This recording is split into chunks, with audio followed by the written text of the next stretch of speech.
10 வருஷம் கழிச்சு Australian team இந்த வேர்ல்ட் கவாஸ்கர் ட்ரோஃபியை முதல் முறையாக அவங்க மண்ணில் வின் பண்ணியிருக்காங்க பேட் கமின்ஸ் தலைமையில். இன்னொரு பக்கம் டீம் இந்தியா தோத்துருக்குறாங்க.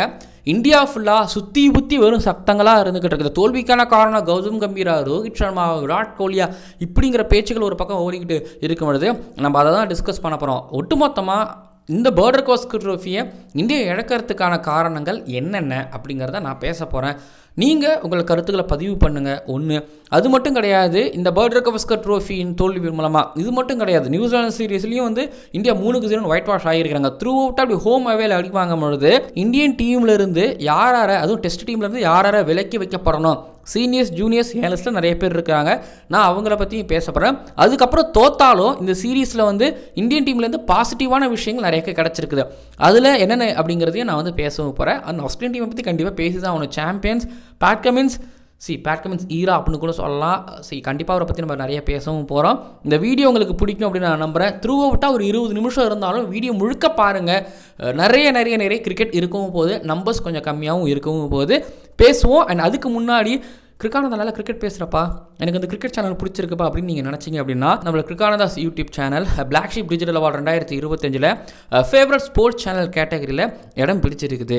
நீங்கள் என்னை ஓட் பண்ணி ஜெயிக்க வைக்கணும் அப்படின்னு நீங்கள் நினச்சிங்க அப்படின்னா, உங்களோட ஓட்டை எனக்கு செலுத்தணும் நீங்கள் நினச்சிங்க அப்படின்னா www.blacksheepindia.com அப்படிங்கிற வெப்சைட்டுக்குள்ளே போயிட்டு உங்களோட மொபைல் நம்பர், உங்களோட பேர், கேப்சா இதை சரியாக கொடுத்ததுக்கப்புறமா பிளாக் ஷீப் டிஜிட்டல் அவார்டை செலக்ட் பண்ணி உள்ளே போனீங்கன்னா நிறைய கேட்டகரிஸ் இருக்கும். அதில் கீழே ஃபேவரட் ஸ்போர்ட்ஸ் சேனல் அப்படிங்கிற கேட்டகரி இருக்கும். அதில் கிரிக்கானந்தா சேனல் இருக்கும். நீங்கள் கிளிக் பண்ணி எனக்கு ஓட் பண்ணுங்கள். நீங்கள் மட்டும் இல்லாமல் உங்களோட கிரிக்கெட் ஃப்ரெண்ட்ஸ் அண்ட் உங்களோட ஃபேமிலிஸ், அதுக்கப்புறம் உங்களோட கசின்ஸ் நிறைய பேர் இருப்பாங்க, அவங்கள்ட்ட சொல்லி ஓட் பண்ணி என்னை வெற்றி பெற செய்யுமாறு தாழ்மையுடன் கேட்டுக்கொள்கிறேன். ஜெனரல் லேடிஸ் அண்ட் ஜென்டில்மேன், இந்த ICC world test championship 2025 India tour of Australia 2024, 2025 world Gavaskar trophy 2024, 2025 good bad அக்லியில் சிட்னியில் நடந்து முடிஞ்ச 5வது டெஸ்ட் மேட்சோட ரிவ்யூ அண்ட் ஓவரால் இந்த வேர்ல்ட் கவாஸ்கர் ட்ரோஃபி 2024, 2025 ரிவ்யூ பார்க்க வந்திருக்கிறீங்க. அண்ட் இது இந்த குட் பேட் அக்லியோட கடைசி வீடியோவாக இருக்காது. அடுத்ததாக வந்து ரேங்கிங்ஸ் வருது. ஒட்டுமொத்தமாக இந்த வேர்ல்ட் கவாஸ்கர் ட்ரோஃபியில் ஆன பிளேயர்ஸ்களுக்கு வந்து நம்ம மார்க் போட போகிறோம். ஸோ முதல்ல வந்து இன்னைக்கு சிட்னி டெஸ்ட் மேட்சை பற்றி நம்ம பார்க்கும்பொழுது ஜடேஜா அண்ட் வாஷிங்டன் சுந்தர், இது பொதுவாக ஜடேஜா காலையில் வந்தாருன்னா அவர் கழண்டி விட்டுட்டு போயிடுவார், அவ்வளோதான் அவர் போயிடுவார். அதே போல் டெய்லண்டர்ஸ் கூட ஆடணும்னா 2 பேருக்குமே அது என்னமோத்தில் பிடிக்கலன்னு நினைக்கிறேன். பட் அப்படிப்பட்ட ஒரு பேட்டர் தான் இந்தியாவுக்கு தேவைப்படுறாங்க. நான் வந்து இந்த சீனியர்ஸுக்கு நான் கழட்டி விடுறேன்னு சொன்னால அதில் நான் முக்கியமாக நான் ஜடேஜாவை கழட்டி விடுவேன். ஏன்னா ஒன்று நீங்கள் அட்டாப்டாலும் அடித்து நீங்கள் ஒரு 50க்கு போகணும், இல்லை இருந்து நின்று கரெக்டாக சிங்கிள் ரொட்டேட் பண்ணி நீங்கள் ஆடி நீங்கள் ஒரு ஸ்கோரை நீங்கள் ஒரு 50 அடிக்கலனாலும் ஒரு 50 ரன் பார்ட்னர்ஷிப் போடணும். பட் ஜடேஜாவில் அது முடியலை. அப்படிங்கும்போது ஜடேஜாவை கட் பண்ணிவிட்டு ஒன்று குல்தீப் யாதவ் கொண்டு வாங்க. அவர் அதை கொடுப்பாரானா இல்லை, நான் அவர்கிட்ட அதை எதிர்பார்க்கல. பட் நான் ஜடேஜாக்கிட்ட எதிர்பார்க்குறேன். ஜடேஜாக்கிட்ட இது எப்பவுமே கிடைக்க மாட்டேங்குது. அப்படிங்கும்போது நான் குல்தீப் யாதவ் கிட்ட போவேன். சரிப்பா, குல்தீப் யாதவும் இல்லைனா உங்களுக்கு அக்ஷர் பட்டேல் இருக்கார், Axar Patel and white ball cricket அப்படின்னு வச்சிங்கன்னா ஒரு ஒதுக்கி விட்டு குல்தீப் யாதவ் கிட்ட போங்க தான் நான் சொல்லுவேன். இன்னொன்று வாஷிங்டன் சுந்தர் கிட்ட இருந்து பேசி புரிய வைக்கணும். இங்கே பாரு வாஷி, நீ வந்து 2-3 தடவை 100 மிஸ் பண்ணியிருக்கிற, அது எதனால் மிஸ் பண்ணியிருக்கிற அப்படின்னா இதனால தான் மிஸ் பண்ணியிருக்கிற. ஸோ அப்போது நீ டெய்லண்டர்ஸ் கூட நல்லா பேட் பண்ண கற்றுக்கோ, எப்படி பண்ணணுங்கிறத நீ கற்றுக்கோ. நீ டாப் ஆர்டர்லேயே மிடில் ஆர்டர்லேயே எங்கள் ஆடிட்டு வந்திருக்கலாம், பட் இங்கே நீ எனக்கு செய்ய வேண்டிய வேலை இந்த வேலை தான் அப்படின்னு அவர்கிட்ட கேட்டு வாங்கி அவருக்கு புரிய வச்சு பண்ணணும். தென் அவர் 100 அடித்ததை தாண்டி டீம் 2-3 தடவை தோக்குது அப்படின்னா அதுக்கு காரணம் இதனால தான்ப்பா, நீ 100 அடிப்ப டீமும் ஜெயிக்கணும்னா இதை நீ பண்ணு அப்படின்னு பண்ணணும். எனக்கு காலையில் அங்கே கொலாப்ஸ் ஆச்சு. 162 தான் டார்கெட்டு. பும்ரா பேட் பண்ண வரும்பொழுது ஒரு நம்பிக்கை இருந்தது, ஆனால் பவுல் பண்ண மாட்டார்னு சொல்லும்பொழுது முடிஞ்சிச்சு 162 நினைக்கும் போது ஆரம்பத்திலே ஒரு 30 ரன் அனாமத்தான் போச்சு. பைஸ்லேயே அதுவும் ஒயிட் பைஸில் வந்து 10-12 ரன் கொடுக்குறாங்க. போச்சு, அங்கேயே போச்சு அனாமத்தா. அங்கேயே பாடி லாங்குவேஜ் போன மாதிரி இருந்தது. அதுக்கப்புறம் பிரசித் கிருஷ்ணா ஒரு 3 விக்கெட் எடுத்ததுக்கப்புறமா ஒரு நம்பிக்கை இருந்துச்சு, ஒருவேளை இந்தியா ஃபைட் பேக் பண்ணுவாங்கன்னு சொல்லிட்டு. பட் ஆனால் அதுக்கப்புறம் வெப்ஸ்டர் அண்ட் டிராவிஸ் ஹெட் தலைவலியும் பேட் கமின்ஸ் தலைவலி, ஸ்காட்டி போலன் தலைவலி அப்படிங்கிற மாதிரி வெப்ஸ்டர் ஒரு வேளை மிச்சல் மார்ஷுக்கு முன்னாடியே ஒருவேளை வந்திருந்தாருன்னா இவர் பெரிய தலைவலியாக இருந்திருப்பார். இந்தியாவுக்கு தோல்விங்கிறத தாண்டி ஒரு என்ன சொல்கிறது, ஜெயிக்கும் இந்தியா ஒரு நம்பிக்கை இருக்கும்ல. ஓகேங்களா, ஆஸ்திரேலியா பேட் பண்ணும்போது, ஏன்னா ஆஸ்திரேலியா பேட்டும் அவ்வளோ ஒழுங்கெல்லாம் கிடையாது. அப்படிங்கும்போது வெப்ஸ்டர் உள்ளே வந்திருந்தாருன்னா ஒரு இதர் 1-2 மேட்ச்சில் அவர் கரெக்ட் பண்ணியிருந்து வந்திருந்திருப்பார். இன்னொரு ஆஸ்திரேலியா ஒரு பெரிய ஸ்கோர் போர்டில் போட்டிருந்திருப்பாங்க. நல்ல வேலை லாஸ்ட் டெஸ்ட் மேட்ச்சில் வந்தார். ஸோ அவர் அடித்து முடித்து வின் பண்ணி அவரும் டிராவிஸ் ஹெட்டும் முடித்தாங்க. ஸோ அதாவது தலைவலியாக இருக்கிறவரோ அடுத்து இவர் தாண்டா தலைவலியில் லைட்டாக தெரிஞ்ச வெப்ஸ்டரும் சேர்ந்து முடிச்சிருக்கிறாங்க. அண்ட் போர்டர் கவாஸ்கர் ட்ரோஃபியை பேட் கமின்ஸ் தலைமையில் முதல் முறையாக 10 வருஷம் கழித்து ஜெயிக்கிறதுக்கு காரணமாகவும் இருந்தாங்க. அவ்வளோதான், முடிச்சு விட்டிங்க போங்க அப்படிங்கிற மாதிரி ஒரு பக்கம் இந்தியன் ஃபேன்ஸுங்க சொன்னாலும் பட் பேட் கமின்ஸ் இருங் பாய் அப்படின்னு சொல்லி தான் அவர் உள்ளே வந்தார். ஸோ கொஞ்சம் ஆஸ்திரேலியன் டீமை பற்றியும் பேட் கமின்ஸை பற்றி இங்கே பேசிக்கிறேன். எனக்கு லீடு கிடச்சிருச்சு. ஃபர்ஸ்ட் ஆஃப் ஆல் ஆஸ்திரேலியன் டீமை பொறுத்த வரைக்கும் எடுத்துக்கிட்டிங்க அப்படின்னா இங்கே பாருங்களேன், இந்தியாவோட ஒரு நியூன்னு தான் ஒன்று பண்ணாங்க. அவங்களுக்கு pink ball test match advantage ரெகுலராக ஆடிக்கிட்டு இருக்கிறவங்க. இந்தியாவோட அவங்களுக்கு நிறைய எக்ஸ்பீரியன்ஸ் இருக்குது. ஒன்று ஜெயிச்சாங்களா. கேபா டெஸ்ட் மேட்ச்சில் வந்து பார்த்தீங்கன்னா மழை 2 டீமையும் காப்பாற்றுச்சுன்னு கூட நம்ம சொல்லலாம். ஓகேங்களா. மெல்பர்ன் டெஸ்ட் மேட்ச்சில் வரும்போது லாஸ்ட் டே 5th டேயில் வந்து பார்த்தீங்க அப்படின்னா லாஸ்ட் டே ஓவரால் வந்து நம்ம மெல்பர்னில் நிறைய தப்பு பண்ணியிருக்கிறோம். அந்த பக்கம் பாசிட்டிவான விஷயங்கள் இருக்குது. பட் லாஸ்ட் நாள் வருது, அங்கே வந்து பார்த்தீங்கன்னா ஆஸ்திரேலியன்ஸ் கொஞ்சம் பிரில்லியண்ட்டாக செயல்பட்டாங்க. அவங்கக்கிட்ட இருக்கக்கூடிய ஒரு ஸ்ட்ரென்த்னா என்ன, பவுலிங்கு பிச்சு வந்து பார்த்திங்கன்னா கொஞ்சம் ஒரு மாதிரி ஆடுறதுக்கு லைட்டாக கஷ்டம் கொடுக்குதுங்கும் போது அங்கே அவங்க ஒரு மாதிரி ஃப்ரண்ட் ஃபுட்டில் போனாங்க. எண்ட் ஆஃப் த டே அவங்க வின் பண்ணாங்க ஒன்று. அதுக்கப்புறம் இங்கே வந்து பார்த்திங்கன்னா 162 சேஸ் பண்ண பொழுதுமே வந்து பும்ரா இல்லை. இப்படின்னு அவங்களுக்கு சில இடங்களில் லக்கு இருந்ததுங்கிறது ஒரு பக்கம். அப்படிங்கும்பொழுது அவங்களும் சில இடங்களில் ஸ்மார்ட்டாக செயல்படவும் செஞ்சாங்க. அப்புறம் நீங்கள் பாருங்களேன், டிராவிஸ் ஹெட் வந்து ஒரு 200 அடித்து ஓகே டீமை வந்து ஒரு இடத்துக்கு கொண்டு போனார். அப்புறம் ஸ்டீவ் ஸ்மித்தும் 200 ஒன்று அடித்தார். கவர்ஜா கிட்டே கொஞ்சம் ரன்ஸ் வந்துச்சு. செலெக்ஷன்லையும் தப்பு பண்ணாங்க. மெக்ஸ்வீனி மிடில் ஆர்டர் பேட்டரை கொண்டு வந்து ஓப்பனராக ட்ரை பண்ணி பட் த்ரூ அவுட்டாக பேட் கமின்ஸ் இப்போ இந்த பக்கம் பும்ரா மாதிரி இந்த பக்கம் bad Cummins. But Pat Cummins கூட ஒரு ஸ்காட்டி பாலும் ஸ்டார்க் மாதிரி அந்த பக்கம் பும்ரா கிட்ட யாரும் இல்லை. அந்த டீம் வின் பண்ணதுக்கான காரணம் ஒரு மேட்ச்சில் பேட் கமின்ஸ் வந்து ஒரு 5 எடுக்கிறாரோ இல்லையோ, ஒரு ரோஹித் சர்மாவோட விக்கெட்டு, ஒரு வெல் செட்டில் கேஎல் ராகுலோட விக்கெட்டு, செட்டில் ஆகிட்டு நல்லா கொண்டு போயிட்டு இருக்கக்கூடிய ஜெய்ஸ்வாலோட விக்கெட்டு, நிதிஷ்குமார் ரெட்டியோட விக்கெட்டு, இப்படின்னு வந்து பார்த்தீங்கன்னா அவர் வந்து மொமெண்டமை பிரேக் பண்ணி கொடுக்குறதுங்கிறது ஒரு பக்கம். ஆல்மோஸ்ட் ஒரு 5 ரன் எடுத்து கொடுக்குறாருங்கிறது ஒரு பக்கம். அப்படியே பிங்க் பால் டெஸ்ட் மேட்ச்சில் ஸ்டார்க்குள்ளே வந்து ஒரு கம்பேக் கொடுக்குறாரு. ஸ்காட்டி பாலண்டை அப்பப்போ உள்ளே கொண்டு வந்தால் ஸ்காட்டி பாலண்ட் வந்து ஒரு player of the match award வாங்கி கொடுக்குறாரு. இப்படின்னு வந்து பார்த்தீங்க அப்படின்னா அவங்களுக்கு அங்கங்கே வந்து பார்த்திங்கன்னா கரெக்டாக ஷோல்டரில் ஒரு கை வந்து அப்படியே ஜெயிக்க வைக்குது. ஸோ அந்த வகையில் வந்து பார்த்திங்க அப்படின்னா ஒரு பக்கம் இந்தியாவை விட ஒரு ஃப்ரண்ட் ஃபுட்டில் இருக்கிறாங்க. பெர்ஃபார்மர்ஸ் அடிப்படையில் தான் எங்கள் மேட்சோட வெற்றி தோல்வி முடிஞ்சது நான் நினைக்கிறேன். ஏன்னா பும்ரா, பேட் கமின்ஸு, பும்ராக்கு கீழே யாரும் இல்லை, பும்ரா கூட யாரும் இல்லை. பட் இந்த பக்கம் பேட் கமின்ஸ், ஸ்டார்க்கு, போலன் 3 பேரா. அந்த பக்கத்தில் ஜெய்ஸ்வால் கூட யார், கேஎல் ராகுல் வரார். அப்போ கேஎல் ராகுல் கூட யாரும் இல்லை. நிதிஷ்குமார் ரெட்டி கீழே, நிதிஷ்குமார் ரெட்டி யாரும் இல்லை. பட் அந்த பக்கத்தில் உங்களுக்கு டிராவிஸ் ஹெட், ஸ்மித்து, அப்பப்போ லவுஷன் இவங்க கொஞ்சம் அடிக்கிறாங்க. பட் பவுலிங் எக்ஸ்ட்ரானரியாக பண்ணதுனால ஆஸ்திரேலியா வின் பண்ணாங்க. மற்றபடி ஆஸ்திரேலியா வேறு மாதிரிலாம் இல்லை. ஆஸ்திரேலியா இன்னும் ஒர்க் பண்ண வேண்டிய விஷயங்கள் நிறைய இருக்குது ஒரு பக்கம். இன்னொரு பக்கம் பேட் கமின்ஸ் இந்த போர்டர் கவாஸ்கர் ட்ரோஃபி 2024 2025 ஆரம்பிக்கிறதுக்கு முன்னாடி நான் முத்தனரோட இன்டர்வியூ பண்ணும்போது நான் பேசியிருந்தேன். தனியாகவும் நான் ப்ரிவியூலையும் பேசியிருந்தேன். இந்த பிஜிடி சீரியஸை பேட் கமின்ஸ் தலைமையிலான ஆஸ்திரேலியன் டீம் வின் பண்ணுவாங்கன்னு. ஏன்னா இந்தியா லாஸ்ட் டைம் 2 தடவை இங்கே வந்து வின் பண்ணியிருக்கிறாங்க. அதுவே அவருக்கு செம்ம கோபமாக இருக்கும். என்னையா எங்கள் ஊரில் வந்து நீங்கள் போர்டர் கவாஸ்கர் ட்ரோஃபி வின் பண்ணிட்டு போகிறீங்க, ஹோம் சீரிஸை வின் பண்ணிட்டு போயிருங்க, இப்போ நான் கேப்டனாக இருக்கேன், பார்த்துடலாம் வாங்க அப்படிங்கிற மாதிரி அவர் ஒரு மாதிரி வெறியாக இருப்பார்னு நினச்சேன். அதே மாதிரி பேட்டிங்லேயும் சரி, பவுலிங்லேயும் சரி, ஃபீல்டிங்லேயும் சரி ஒரு மோஸ்ட் வேல்யூபிள் பிளேயராகவும் இருந்தார். கேப்டன்ஸ்லையும் சரி ஒரு மோஸ்ட் வேல்யூபிள் கேப்டனாகவும் இருந்தார்.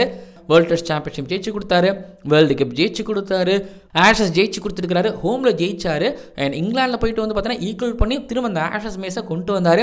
இப்போது ஹோமில் மோஸ்ட் ப்ரிவிலேஜ் ஒரு போர்டர் கவாஸ்கர் ட்ரோஃபியை வின் பண்ணி கொடுத்துருக்கிறாரு. அப்படிங்கும்போது இது கம்ப்ளீட்டாக எஸ் பேட் கமின்ஸ் ஈரா தான். பேட் கமின்ஸ் ஒரு சாம்பியன் கேப்டன் அப்படிங்கிறத காமிச்சிருக்கிற செம்மையான ஒரு மேனேஜ்மெண்ட் அப்படி தான் நான் அவரை சொல்லுவேன். டீமில் எக்கச்சக்கமான ஓட்டைகள் இருந்தது.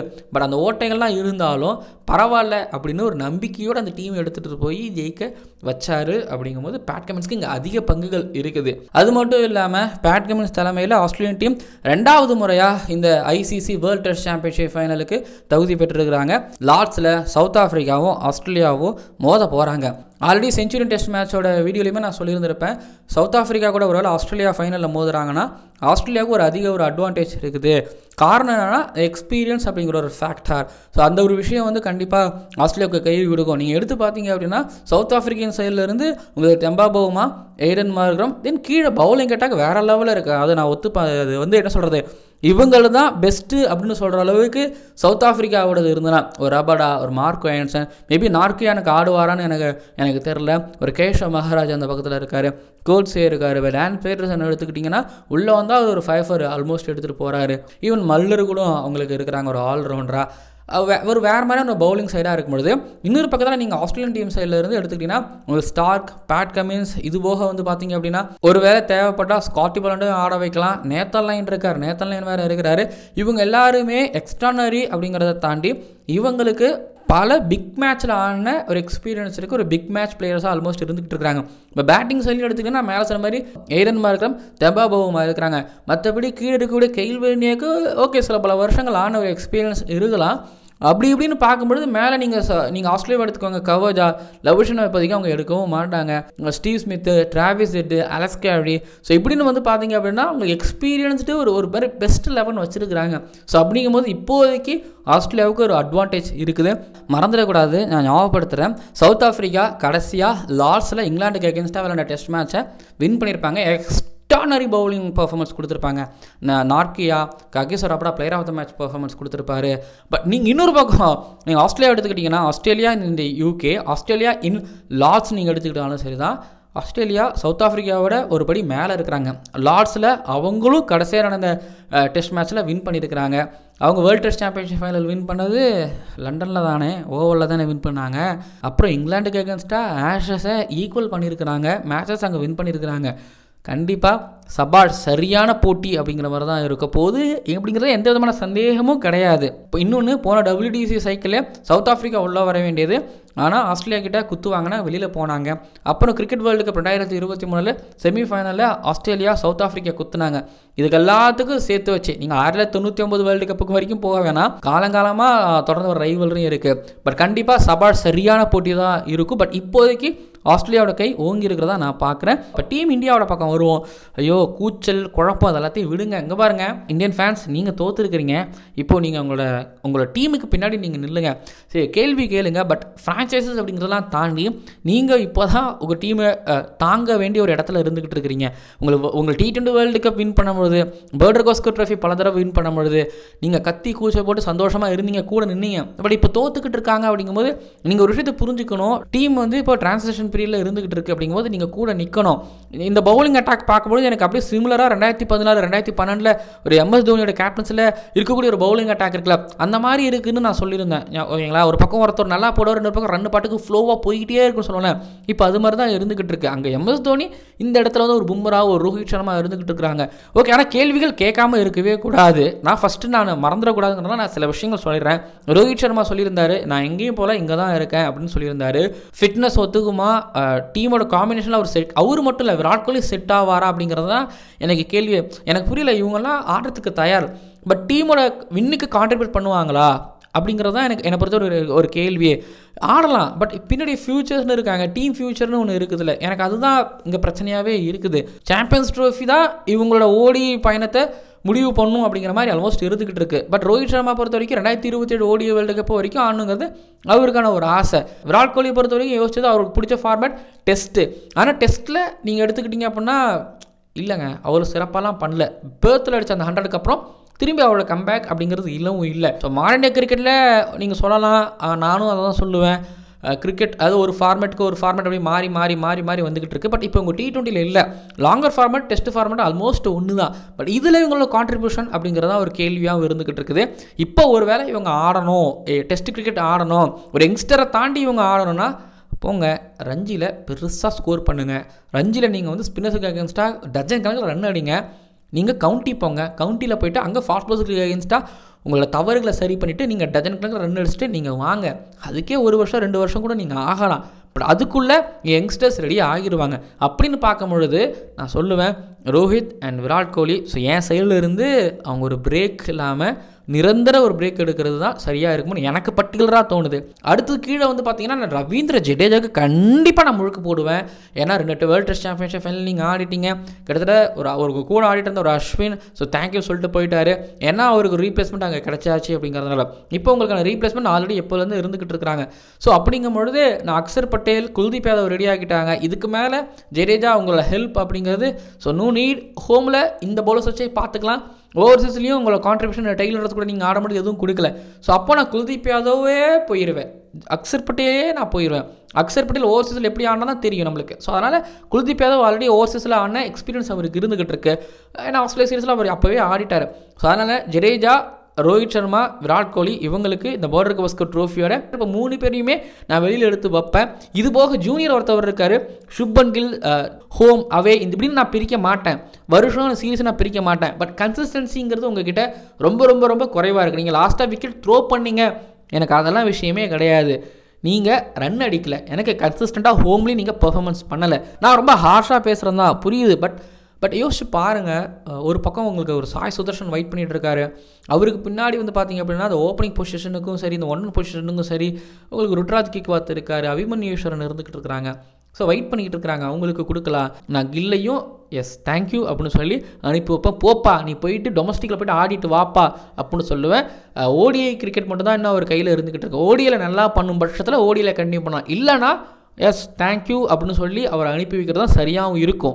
ருட்ராஜ் கேக்வாத்துக்கு ஒரு சட்டம், கில்லுக்கு ஒரு சட்டம், சாய் சுதர்ஷனுக்கு ஒரு சட்டம், கில்லுக்கு ஒரு சட்டம், அபிமன்யு ஈஸ்வரனுக்கு ஒரு சட்டம், கில்லுக்கு ஒரு சட்டம், அப்படிலாம் கிடையாது. ஓகேங்களா, எல்லாருக்கும் ஒரே மாதிரி தான் செயல்படணும் அப்படிங்கிறது என்னோட தனிப்பட்ட ஒரு கருத்து. ஸோ கேஎல் ராகுலை நீங்கள் வந்து 1 பொசிஷன் ஆட வச்சாலும் சரி தான், அபிமன்யு ஈஸ்வரன் நீங்கள் ஓப்பனிங் ஆட வச்சாலும் சரி தான், விராட் கோலி நீங்கள் நம்பர் 4 விராட் கோலி பொசிஷன் ஆட வச்சாலும் சரி தான். எனக்கு கேஎல் ராகுலை டெஸ்ட் டீம்லேருந்து எடுத்துடாதீங்க, ஆட வைங்க அப்படின்னு தான் நான் சொல்லுவேன். அண்டு மற்றபடி உங்களுக்கு சாய் சுதர்ஷனம் இருக்கார், உங்களுக்கு அபிமன்யு ஈஸ்வரன் இருக்கார், அது போக பின்னாடி உங்களுக்கு ருட்ராஜ் கேக்வாத் எஸ் இருக்கிறாரு. அவரோட பெர்ஃபார்மன்ஸ் கொஞ்சம் புவராக தான் இருந்துகிட்டு இருக்குது. பட் இத்தனை வருஷம் வெயிட் பண்ணிட்டு இருக்கிறாரு அப்படிங்கிறது ஒன்று இருக்குது, அதையும் நீங்கள் கன்சிடர் பண்ணணும். கீழே வந்து பார்த்தீங்க அப்படின்னா அஃப்கோர்ஸ் உங்களுக்கு துருவ் ஜுவல் டீமுக்குள்ளே இருக்கார், சர்ஃப்ராஸ் கான் இருக்கார், அவருக்கு பின்னாடி திலக் வர்மாலாம் இருந்துகிட்டு இருக்காரு. என்ன முடிவு பண்ணுவாங்க அப்படிங்கிறத பொறுத்திருந்து பார்க்கலாம். பட் பாசிட்டிவான விஷயங்கள் நிறைய நிறைய நிறைய இருக்குது. ஜெய்ஸ்வால் பேர்த்தில் ஒரு 100, அது போக வந்து பார்த்தீங்க அப்படின்னா அவர்கிட்ட கிடைக்கிற அந்த ஸ்டார்ட்டு ஒரு மாதிரி 100 ஒரு தடவை மிஸ் பண்ணார்.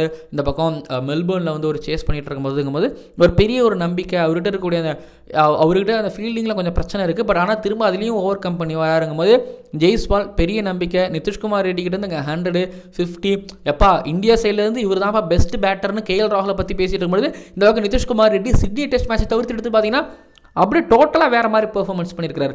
பவுலிங்லேயும் வந்து பார்த்தீங்க அப்படின்னா ஒரு விக்கெட் அப்பப்போ எடுக்கிறதுங்கிறத தாண்டி கடைசியாக எனக்கு சிட்னியில் பேட் கமின்ஸோட விக்கெட் எடுத்தது ரொம்ப பிடிச்சிருந்தது.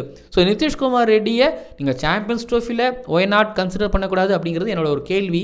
கேஎல் ராகுல் எடுத்துக்கிட்டிங்கன்னா உங்களுக்கு கேபாலையும் சிட்னிலையும் சரியாக பண்ணலனாலும் நான் அவரை மதிப்பேன், நான் ரொம்ப மதிப்பேன். டீமுக்கு ஏற்ற மாதிரி மாற்றிக்கிறாரு, எங்கே பொசிஷன் கொடுத்தாலும் ஆடுறாருங்கும் போது கேஎல் ராகுல்கிட்ட இருந்து ஒரு பாசிட்டிவான ஸ்டார்ட் கிடச்சிது. ஸோ அப்படியே கேஎல் ராகுல் விட்டுருந்தா கேஎல் ராகுல் அப்படியே கேரி பண்ணி எடுத்துகிட்டு போயிருந்திருப்பாருங்கிறதுனால நான் கேஎல் ராகுலை நான் வைப்பேன். கேஎல் ராகுலுக்கும் ஒரு இடத்துல ஒரு சல்யூட் பண்ணுவேன், சந்தேகமே கிடையாது. இது போக வாஷிங்டன் சுந்தரை பற்றி கம்பீர் சொல்லியிருந்தார், எனக்கு இவங்க பக்கத்தில் வைக்க மாட்டேன். பட் ஆனால் அவர்கிட்ட இருந்து அது பேர்த்தில் அடித்த அந்த 90-100 பால் ஒன்று, அதுக்கப்புறம் வந்து பார்த்திங்க அப்படின்னா இவர்கிட்ட இந்த டிஃபென்சிவ் கேம் இன் மெல்பர்னில் அதுவும் நல்லா இருந்ததுங்கிறது செகண்ட் இன்னிங்ஸில் ஃபஸ்ட் இன்னிங்ஸில் அப்படிங்கிறதையும் நான் பார்க்கும்பொழுது ஒரு ஸ்பெஷலிஸ்ட் பேட்டராக உள்ளே கொண்டு வந்தாங்க அவர் கில்லுக்கு பதிலாக. பட் அது ஓரளவு நிவர்த்தி பண்ணாருன்னு தான் நான் நம்புகிறேன். ஏன்னா அவர் டாப் ஆர்டரில் ஆடி இருக்கிறாரு, இங்கே லோவர் மிடில் ஆர்டராக வரும்போது அவர் ஓரளவு கேரி பண்ணி எடுத்துகிட்டு வராரு. கோச் சொன்னது டீம் என்ன தேவையோ அதையும் ஓரளவு பண்ண மாதிரி எனக்கு தோணுது. ஸோ வாஷிங்டன் சுந்தரா நான் ஒரு பாசிட்டிவான சைனாக நான் பார்க்குறேன். இது ஒரு பக்கம் அப்படின்னா அடுத்த கீழே பவுலிங்கில் ஆகாஷ்தீப் அன்லக்கியாக இருந்தார். எஸ் அஃப்கோர்ஸ் அவருக்கு நிறைய விக்கெட்ஸ் கிடைக்கல. பட் அவரையும் வந்து பார்த்தீங்க அப்படின்னா எப்பா நல்லா பண்ண தட்டி கொடுப்பேன். ஹர்ஷித் ராணா ஃபஸ்ட் மேட்ச்சில் நல்லா பண்ணார். பட் இன்னும் சில பல ஒழுங்கு முறைகள்லாம் அவர்கிட்ட வேணும். டிராவிஸ் ஹெட் எடுத்த விக்கெட்லாம் அல்டிமேட்லி பெர்த் டெஸ்ட் மேட்சை வின் பண்ணதுக்கு ஒரு மிகப்பெரிய ஒரு காரணம். அப்படிங்கும்போது நான் ஹர்ஷித் ராணாவையும் தோளில் தட்டி கொடுப்பேன். பட் இன்னும் பெட்டராக பண்ணணும். ஓகேங்களா, வரிசைப்படி பார்த்தீங்கன்னா ஆகாஷ்தீப் மேலேனா அதுக்கப்புறம் ஹர்ஷித் ராணா. அப்போ எனக்கு பிரசித் கிருஷ்ணா ஒரு நம்பிக்கை கொடுத்தார். பிரசித் கிருஷ்ணா வந்து உள்ளே வரமுடியுது சிட்னி டெஸ்ட் மேட்ச்சில் கொஞ்சம் அடி வாங்கினதுக்கப்புறம் திரும்ப ஒரு அழுத்தம் கொடுத்து படப்படன்னு விக்கெட் எடுத்தார். திரும்பி செகண்ட் இன்னிங்ஸில் வந்து அவ்வளோதான் நம்பிக்கை போச்சுன்னு நினைக்கும் போது அவர் திரும்பி நம்பிக்கை கொடுத்தாரு. ஸோ பிரசித் கிருஷ்ணாவே நம்ம தோளில் தட்டி கொடுக்கலாம். இப்படின்னு வந்து பார்த்தீங்க அப்படின்னா இந்தியாவோட ஃபியூச்சர் கிரிக்கெட்டர்ஸ் தோளில் தட்டி கொடுக்குற மாதிரி நல்லா பண்ணியிருக்கிறாங்க. இந்தியாவோட டெஸ்ட் கிரிக்கெட் ஃபியூச்சர் அப்படியே சுக்குநூறாக உடையலை. கரெக்ஷன்ஸ் இன்னும் கொஞ்சம் இருக்குது, அதெல்லாம் பண்ணால் பெட்டர். ஷமி இல்லாமலே இந்தியன் டீமோட ஃபாஸ்ட் பாலர்ஸ் நல்லா பண்ணியிருக்கிறாங்க, ஃபைட் பண்ணியிருக்கிறாங்க த்ரூ அவுட்டாக. ஸோ என்ன நடந்துச்சு, பேட்டிங் சரியில்லை, பேட்டிங் பிரச்சனையாக இருந்தது. ஹோம் அண்ட் அவேல நியூசிலாந்து சீரிஸும் சரி ஆஸ்திரேலியா சீரிஸ்லையும் இந்தியாவுக்கு பேட்டிங் பிரச்சனை தான். பேட்டிங் பிரச்சனையால தான் இந்த தோல்வியும் வந்தது. 11 அடிக்கடி மாற்ற வேண்டிய ஒரு நிலைமையிலும் வந்தது. அதாவது எக்ஸ்ட்ரா பேட்டிங் ஆப்ஷனோடவும் இந்தியா போக செஞ்சாங்க. பவுலிங் அப்பப்போ இருந்துச்சு, எப்பப்போல்லாம் பும்ரா உள்ளே வர்றாரோ அப்பப்போல்லாம் ஆஸ்திரேலியா அப்படியே பின்வாங்கிட்டே இருந்தாங்க. பட் ஆனால் சொல்கிறேன், இந்த பேட்டிங் லைனை போச்சு ஓரளவு நல்ல பர்ஃபார்மன்ஸ் கொடுத்துருக்காங்க. இந்தியா ஃபைட் பண்ணியிருக்கிறாங்க, மோசமான தோல்வி கிடையாது. பட் இதுக்கு எல்லாத்துக்கும் காரணம் கண்டிப்பாக அது வந்து ஜஸ்பிரீத் பும்ரா தான். ஜஸ்பிரீத் பும்ரா தான். இப்போ இந்த ரிசல்ட், அதாவது பெர்த் வின்னு கூட அது ஜஸ்பிரீத் பும்ராவால் தான். அதை நம்ம சொல்லலாம், இல்லை ஜஸ்பிரீத் பும்ரா மட்டும்தான். ஒட்டுமொத்தமாக இந்தியன் டீமை தோளில் சுமந்தார். Player of the series award. இதுக்கு முன்னாடி பர்டர்கோஸ்கர் ட்ரோஃபியை இந்தியா அவங்க ஹோமில், அதாவது ஆஸ்திரேலியாவை பீட் பண்ணி வின் பண்ணும்போது அப்போது தோத்த சைடான பேட் கமின்ஸுக்கு கொடுத்தாங்க. இப்போ வந்து பார்த்தீங்க அப்படின்னா ஜஸ்பிரீத் பும்ராவுக்கு கொடுத்துருக்காங்க. Well deserved. சிட்னியில் ஒரு வேலை ஆடி இருந்தாருன்னா ஈக்குவல் கூட ஆகிறதுக்கு வாய்ப்பு இருக்குது. இந்தியாவுக்கு இன்னும் வேர்ல்ட் டெஸ்ட் சாம்பியன்ஷிப் கனவு அப்படிங்கிறதுக்கு ஒரு வாய்ப்பு இருக்குது. எங்கே தான் பெர்ஃபார்மன்ஸ் பண்ணலாம் சொல்லுங்கள். பெர்த்தில் லோ ஸ்கோர் தான், ஆனால் வந்து ஒட்டுமொத்தமாக அந்த ஒரு ஃபயர் ஸ்பெல் போட்டு மேட்சை மாற்றினார். அடுத்தது பிங்க் பால் டெஸ்ட் மேட்ச்லேயும் அவர் தான். அவர் இல்லை அப்படின்னா ஆஸ்திரேலியா ஒரு மாதிரி ரன் அடிச்சுக்கிட்டே இருந்தாங்க. அவர் உள்ளே வந்தார்னா ஒரு பக்கம் பேக் ஃபுட்டில் போகிறாங்க. செட்டில்டு பேட்டராக இருக்கக்கூடிய டிராவிஸ் ஹெட் எடுக்கணும்னாலும் சரி, ஸ்மித் எடுக்கணும்னாலும் சரி, எங்கே எப்போ அப்படின்னாலும் சரி, இந்த சீரீஸ் ஃபுல்லாகவே 30 விக்கெட். இவருக்கும் நல்லா பவுல் பண்ண ஸ்டார்க்கோ பேட் கமின்ஸோ போலாண்டுக்கோ இடையில பார்த்தீங்கன்னா ஒரு பெரிய மைல் தூரம் இருக்குது. Number 1 test bowler. நம்ம ஆல்ரெடி சொல்லியிருந்தோம், இவர் தான் அடுத்த இந்தியாவோட கேப்டன்னு சொல்லிட்டு. கடவுளே பும்ராவேன்னு சொல்லலாம். அப்படி ஒரு காட் மூட் பெர்ஃபார்மன்ஸ். நம்ம அதான் சொல்லலாம், we believe only Jassi bhai. Of course Bumrah இல்லைனா இந்தியா சும்மா அப்படிங்கிற மாதிரி தான் இருந்துச்சு. பட் பும்ரா ஆல்மோஸ்ட் 1990களில் சச்சின் நினைக்கிறேன், அப்புறம் 2015 அப்புறம் ஒரு விராட் கோலி, இப்போ பும்ரா. அப்படி தான் பும்ரா பர்ஃபார்மன்ஸ் இருந்துக்கிட்டு இருக்குது. ரிஷப் பண்ட் ஒரு மாதிரி இருந்துச்சு அவரோட பர்ஃபார்மன்ஸ் இந்த சீரீஸில். இப்போ சிட்னியில் வந்து ஒரு 60. ஓகே, ஒரு சீரீஸ் தான். பட் T20 வேர்ல்டு கப்லேருந்து பண்ட்டுக்கிட்ட இருந்து அந்த பெர்ஃபார்மன்ஸ் அப்படிங்கிறது ஒரு மேட்ச் வின்னிங் பெர்ஃபார்மன்ஸாக மாறலை. பாம்பேயில் அடித்தார், ஞாபகம் இருக்குது, நியூசிலாண்டுக்கு எகென்ஸ்டாக. பட் ஆனால் என்ன ஒரு மேட்ச் வின்னிங் பெர்ஃபார்மன்ஸாக மாறலை. பண்ட்டுக்கிட்ட இருந்து அது எதிர்பார்க்க முடியுது. பண்ட் அதை கொடுக்கக்கூடியவர் தான். ஏன்னா மெல்பர்னில் ஒரு 100 பால் அடிச்சதுக்கப்புறம் யோசிச்சு பார்த்தீங்கன்னா இன்னும் ஒரு 50 பால் அவர் விளையாடுறதா மேட்சோட கதையே வேறு. ஸோ நிறைய பேர் மேட்ச் வினர்ஸ் இருக்காங்க, பட் ஆனால் அவங்க எல்லாரும் மேட்ச் வினர்ஸாக மாறலை. அதுதான் பிரச்சனையே. சரிங்க, நான் நிறைய பேசி முடிச்சிட்டேன்னு நினைக்கிறேன். பேசாத டாபிக் ஏதாவது இருக்குதா தெரியலை, பேசியாச்சு. பட் ஒரு வேளை பார்ப்போம், திங்கக்கிழமை ஏதாவது யூடியூப்பில் லைவ் வரலாங்கிற பிளான் இருக்குது, யோசிச்சுக்கிட்டு இருக்கிறேன். இன்றைக்கி லைவ் வரலான்னு பார்த்தா night S S Rajan final வேறு போயிட்டு இருக்குது. அதனால் இப்போ பேச வேணான்னு பார்க்குறேன். ஸோ நாளைக்கு சாயங்காலம் முடிஞ்ச அளவுக்கு ஏதாவது லைவ் வரதுக்கு ஏதாவது நான் பார்க்குறேன். யோசிக்கலாம், இத்தனை வருஷம் கட்டி காட்ட கோட்டப்பா போயிடுச்சேப்பான்னு. கம்பீரை பற்றி எதுவும் பேசலையாப்பானா? கம்பீரை பற்றி நம்ம என்னங்க பேசுகிறது? பொதுவாகவே வந்து எனக்கு புரியலை இந்த கல்ச்சர் எப்போ வந்துன்னு எனக்கு தெரில. நான் கம்பீரோட செயல்பாடு ஸ்ரீலங்காவில் கொத்தி விட்டாங்க பிச்சு. இப்போ நீங்கள் எந்த டீம் அங்கே போய் விளையாண்டாலும் காலை உடைச்சிட்டு தோற்றுட்டு தான் வருவாங்க. அது ஒன்று. இப்போது அது ஒன்று.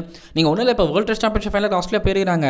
நீங்கள் வேணால் பாருங்கள் ஸ்ரீலங்காவில் என்ன நடக்க போகுதுன்னு. லக்கிலி ஆஸ்திரேலியா ஜெயிச்சிட்டாங்கன்னா ஓகே பேசிப்போம். பட் ஆனால் ஸ்ரீலங்காவில் கொஞ்சம் கஷ்டம் தாங்க. ப்ளஸ் லக்கிலி அங்கே டாஸை ஸ்ரீலங்கா வரலாம் வின் பண்ணிட்டு இருந்தாங்க. ஹோமில் தோற்றதுக்கு பதில் கண்டிப்பாக சொல்லி தான் ஆகணும் கம்பீர். பட் இங்கே வந்து ஃபைட் பண்ணாங்க. ஓகேங்களா, குறைச்சி மதிப்பிடாதீங்க யாரோட பெர்ஃபார்மன்ஸும். பட் எனக்கு புரியலைங்க. எனக்கு அவங்க இங்கே வந்து பெர்ஃபார்மன்ஸ் பண்ணாங்க அப்படின்னா ஓகே, நம்ம அதை பற்றி பேசலாம். ஆனால் ஒரு கோச்சால் எந்த அளவுக்கு பண்ண முடியும், என்ன பண்ண முடியும்? ஸோ எனக்கு அதுதான் புரியலை. இங்கே எல்லோரும் கோச் கம்பீர் அப்படின்னு சொல்கிறீங்க. ஏன்னா ரவிசாஸ்திரி இருக்கும்போது ரவிசாஸ்திரி தூங்குறாரு, கொட்டாய் விடுறாரு, அதனால் அவர் வேணாம் அப்படின்னு சொன்னாங்க. அதுக்கப்புறம் டிராவிட் இருக்கும்போது அவர் ஒரு மாதிரி டிஃபென்சிவாக இருக்கிறாரு, அட்டாக் மூடுக்கு போக மாட்டுறாரு. அப்போ ரவிசாஸ்திரியை கொண்டு வாங்க, எல்லாம் டிராவிட்லேருந்து வேறு யாராவது மாற்றுங்கன்னாங்க. பட் இப்போ கம்பீர் வந்து ஒரு மாதிரி அட்டாக்கிங் மூடுக்கு போகிறாரு, அட்டாக்கிங் மூடுக்கு போகக்கூடாது, டிஃபென்ஸ் அப்படின்னு சொல்கிறீங்க. எனக்கு அதான் புரியலை. ஒரு கோச் இதில் எப்படி ப்ளேம் தெரியல. காலங்காலமாக கேப்டனையும் பிளேயர் தானப்பா தோல்விக்கு காரணமாக. திடீர்னு நீங்கள் கம்பீர்னுங்கும் போது எனக்கு டப்புன்னு கம்பீர் அப்படின்னு நான் ஸ்தம்பிச்சு போகிறேன். கம்பீர் வந்து ஒரு மாதிரி அட்டாக்கிங் மோடு வேறு மாதிரி அப்படிலாம் அவர் பண்ணாமல் சில விஷயங்கள் ரொம்ப சிம்பிளாக தான் பண்ணுறாரு. அதை நீங்கள் தான் எக்ஸாஜரேட் பண்ணுறீங்க. ஓகேங்களா, எக்ஸ்ட்ரா பேட்டர் இல்லாமல் வாஷிங்டன் வந்து ஏன் ஸ்பின்னர், அவர் ஸ்பின்னராக இல்லாமல் ஒரு மாதிரி ஸ்பெஷலிஸ்ட் பேட்டராகவும் தென் ஒரு ஸ்பின்னராகவும் தான் அவரை வந்து பயன்படுத்துகிறாங்க. லெஃப்ட் ஹேண்டராக வேறு இருக்கிறாங்களா, இந்த மாதிரி சில பல முடிவுகள் தான் போகிறாங்க. அங்கே சூப்பர் ஓவர் T20 மேட்ச்சில் ஸ்ரீலங்காவில் வின் பண்ணுறாங்கன்னா உங்களுக்கு சூப்பர் ஓவர் போட்டது யார்? சுந்தர் தான் போட்டார். லாஸ்ட் ஒரு சூரியகுமார் யாதவ் ஏன் கொழும்பு பிச்சு பெருசாக இருக்குது, விக்கெட் நல்லா திரும்புது, நார்மல் ஸ்பின்னரே எக்ஸ்ட்ரானரி ஸ்பின்னர் மாதிரி இருந்துக்கிட்டு இருக்காரு. அப்போது சூரியகுமார் யாதவ் போ, ரின்கு சிங் போ, ரியன் பராக் போ அப்படின்னு தான் போனாங்க. அவ்வளோதான். அவர் வந்து வேறு எதுவும் ஒன்றும் பண்ணவும் இல்லை. ஆனால் நீங்கள் தான் இங்கே எக்ஸாஜரேட் பண்ணிக்கிட்டு இருக்கிறீங்க. ஓகேங்களா? சரி, ஓகேங்க. பவுலர் கவாஸ்கர் ட்ரோஃபி 2024 2025 இதோட முடிவடையுது. அடுத்தது லைவ் ஒன்று பிளான் பண்ணியிருக்கேன் என்ன சொன்ன மாதிரி. அப்புறம் ரேங்கிங்ஸ் வீடியோ ஒன்று வருது, அதுவும் பிளான் பண்ணியிருக்கிறேன். நான் தேங்க் பண்ணிக்கிறேன். ஃபஸ்ட்டு வந்து பார்த்திங்க அப்படின்னா யாருக்கு தேங்க் பண்ணோன்னா ராகவுக்கு தேங்க் பண்ணிக்கணும். ஏன்னா இந்த பேக் ட்ராப், ஓகேங்களா, இந்த பேக் ட்ராப், இந்த டிசைன், அதுக்கப்புறம் இந்த லோகோ, நம்ம கிரிக்கானந்த லோகோமே ராகவ் தான் டிசைன் பண்ணி கொடுத்தாப்புல. ஸோ அவர் தேங்க் பண்ணிக்கிறேன். அவர் இப்போ யூடியூப் சேனலில் ஓப்பன் பண்ணியிருக்கிறார். நீங்கள் போய்ட்டு லிங்க் கொடுக்குறேன், டிஸ்கிரிப்ஷனில் கொடுக்குறேன், போய்ட்டு சப்ஸ்கிரைப் பண்ணிவிட்டு பாருங்கள். கண்டென்ட் போடுறேன்னு இருக்கிறாப்புல, கன்சிஸ்டண்ட்டாக போடுவாப்பில். நான் அவருக்கு தேங்க் பண்ணிக்கிறேன். இது போக வந்து பார்த்திங்க அப்படின்னா முத்து விக்னேஷ், ஸோ எம்வி அப்படின்னு சொல்லுவேன். ஏதாவது ஒன்றுன்னா எம்வி அப்படின்னு சொல்லும்போது அண்ணா அப்படின்னு எம்வி ஒன்று டக்குன்னு வருவாப்பில், ஃபோனில் வாட்ஸ்அப்பில் வருவாப்பில். ஸோ அவர்கிட்ட இருந்து ஒரு சின்ன ஒரு சப்போர்ட் கிடச்சிது. ரூபன் ஆப்வியஸ்லி இப்போ நீங்கள் இந்த வீடியோவை நீங்கள் பார்ப்பீங்க, அடுத்த வீடியோவில் பார்ப்பீங்க. நம்ம சேனல் இயங்குது அப்படின்னா ஸோ தூண் ரூபனுக்கு நன்றி. அப்புறம் இந்த பேக் ட்ராப்பு, இந்த லைட் வீடியோ பளிச்சுன்னு இருக்கா, அது காரணம் என் ஃப்ரெண்டு கிருஷ்ணா, அப்புறம் அருள், இது போக சரவணன் இப்போ வந்து வெளிநாட்டுக்கு போயிட்டார். அவர் தான் அந்த லைட்லாம் வந்து செட் பண்ணி கொடுத்தாரு. இந்த பேக் ட்ராப்லாம் வந்து பார்த்தீங்கன்னா இவ்வளோ பேர் வந்து சேர்ந்து தான் இந்த விஷயம் அப்படிங்கிறது நடந்துச்சு. குட் பேட் அக்லி இந்த பவுலர் கவாஸ்கர் ட்ரோஃபி 2024 2025 இதே நிறைவடைகிறது. இதுக்கப்புறம் காலகற்கில் எழுந்திருக்கணும் அப்படிங்கிற அவசியம் இல்லைங்கிறது தாண்டி எனக்கு ரொம்ப பிடிச்சிருந்துச்சு. காலைல ஒரு 4:30 மணிக்கு எழுந்திருக்கிறது ரொம்ப கஷ்டம். ஒரு 6 மணிக்கு எழுந்திரிச்சா கூட நல்லா இருந்துச்சு. காலை வெயில், இதமான ஒரு ரம்மியமான ஒரு பனித்துளி அப்படின்னு நல்லா இருந்துச்சு. ஒரு ரொட்டீன் நான் பழகிக்கிட்டேன். பார்ப்போம். அண்ட் மறக்காமல் நீங்கள் கமெண்ட் பண்ணுங்கள். நான் நிறைய பேசியிருப்பேன். உங்கள் ஆதரவை கொடுத்ததுக்கு ரொம்ப ரொம்ப ரொம்ப ரொம்ப நன்றி. அண்ட் ஜஸ்பிரித் பும்ராவுக்கு நன்றி. கடவுளே ஜஸ்பிரித் பும்ராவே, ஏன்னா அவர் தான் சுவாரஸ்யமாக்கினார் இந்த சீரீஸை.